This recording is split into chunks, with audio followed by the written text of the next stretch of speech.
Hello everybody, you're welcome back again to the Reggae Appreciation Society. Following the death of Bob Marley in 1981, there was a dark cloud of sadness cast over Jamaica as the island, and indeed the whole world, mourned the death of reggae's global ambassador. But amidst the gloom, a yellow light of brilliance began to brighten up the atmosphere. That light was none other than Yellowman, and by the end of that year, he would become the most popular recording artist in Jamaica, thanks to a blend of witty humor, dazzling wordplay, and often naughty lyrics. A year later, he practically set the world alight with his astounding marathon performance at the 1982 edition of the Reggae Sunsplash at Montego Bay that was beamed to viewers around the world and created a global superstar. The same way Bob Marley brought reggae to the world, Yellowman brought dancehall to the world's attention, and though not the originator, as that credit goes to the likes of Count Machuki and later U-Roy, Yellowman was the one on whose back a whole industry crystallized and the floodgates were opened for the likes of Shabba Ranks, Ninja Man, Shaggy and Supercat to attain international success. From the day he was born, he was faced with titanic struggles of albinism and growing up an orphan in a society that discriminated against people of his skin type. As a child, he resorted to singing to the bullies in his school and making them laugh to avoid getting beaten up. This trick grew into a musical talent and eventually molded him into the legend we know and love today. Let's take a look at Yellowman, the original king of the dance hall. He was born Winston Foster in Negro, Jamaica in 1956. He was abandoned by his mother, very likely on account of his skin color, as albinos faced a lot of discrimination in those days. He was moved around several orphanages, and by the time he was old enough, he was sent to the popular Alpha Boys School in Kingston, an institution run by Catholic nuns and renowned for its musical program. The Alpha Boys School boasts of many famous ex-students like Desmond Dekker, the Scatterlights, Leroy Horsemouth Wallace, and Apple of Israel Vibration. Growing up with albinism in those days was a big challenge, and young Winston suffered abuse and isolation while at school. It was really hard on him, but the negativity he endured developed his braggadocious persona and a quick-thinking musical mind that helped him sing his way out of beatdowns and into the good books of his former bullies. After leaving school, he started hustling to freestyle at various sound system dances across Kingston, but still faced discrimination and had to push extra hard to get on the microphone. Despite the resistance he faced, he began to develop a reputation for the ability to improvise lyrics in a continuous and seamless manner. He got his foot in the door when he began to work with the Black Sound International Discotheque sound system, and on his first show, the crowd booed him, but he persevered and eventually won them over.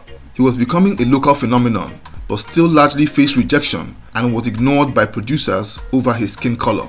Instead of getting bitter, he infused jokes about his skin color into his lyrics and christened himself the Yellow Man. By the end of the decade, he would turn the tables by winning top prize at a famous talent contest. After asking to DJ one night at the popular Orange Street in Kingston, he caught the eye of Jamaican entertainment icon GT or George Taylor, who was a consultant organizer of the immensely popular Tasty Talent contest. He encouraged Yellowman to take part in the competition, and in July 1979, Yellowman, wearing what would become his trademark yellow attire, stepped on stage and won the contest by a landslide with the song Barnabas Killing. His toasting talents, coupled with his humor and dynamic stagecraft, wowed the audience as well as the judges. He became an overnight star and got a gig as the resident DJ with Ace's nightclub in St. Thomas, Jamaica in 1980.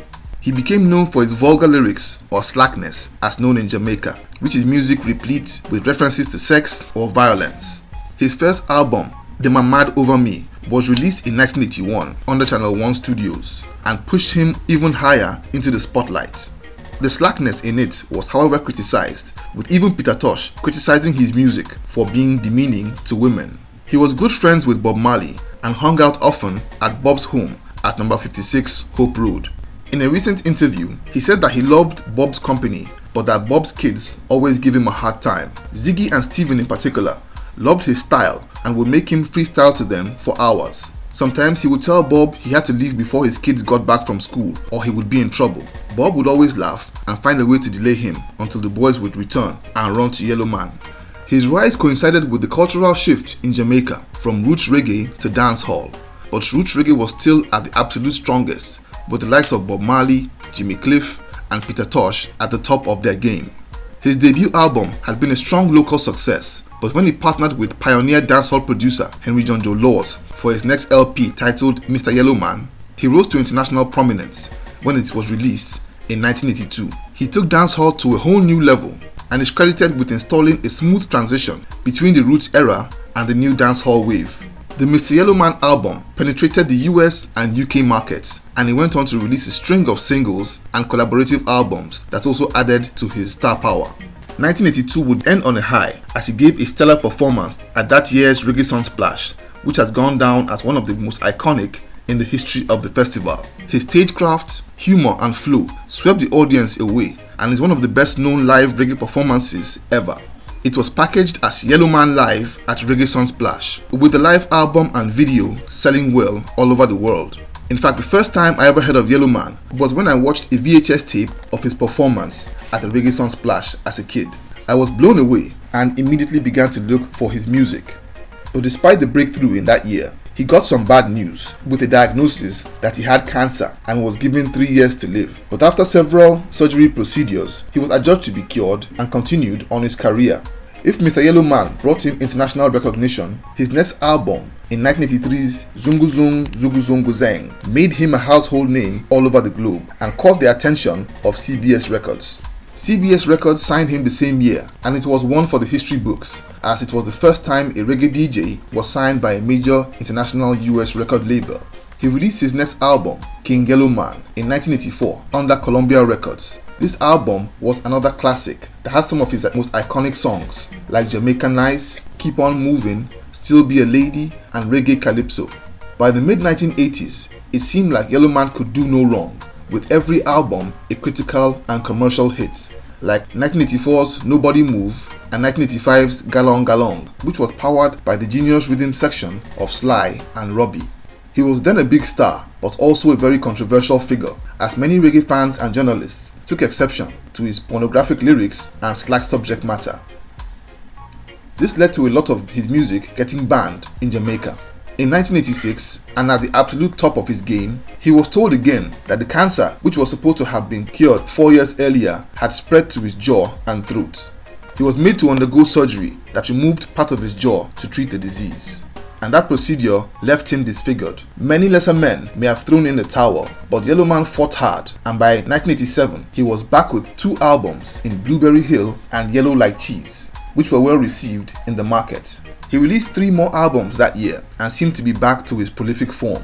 By the late 1980s, however, his dominance had waned a little bit as there was a new generation of DJs, but he still recorded new material, kept touring and performing to sold-out concerts across the US, Japan and Europe. He carried that form into the new decade, but by the early 90s, he once again got some bad news. He was again diagnosed with cancer, this time skin cancer. This third case shook him to his core and sparked a shift in his approach to music. He moved away from slackness and devoted his talent to spiritual and socially conscious material. His 1994 album, Prayer, signaled his new direction and was followed by 1995's Message to the World, as well as 1997's Freedom of Speech. As the 90s unfolded, the road he had paved for future dancehall artists had opened the way for a new generation of superstar DJs to become global megastars.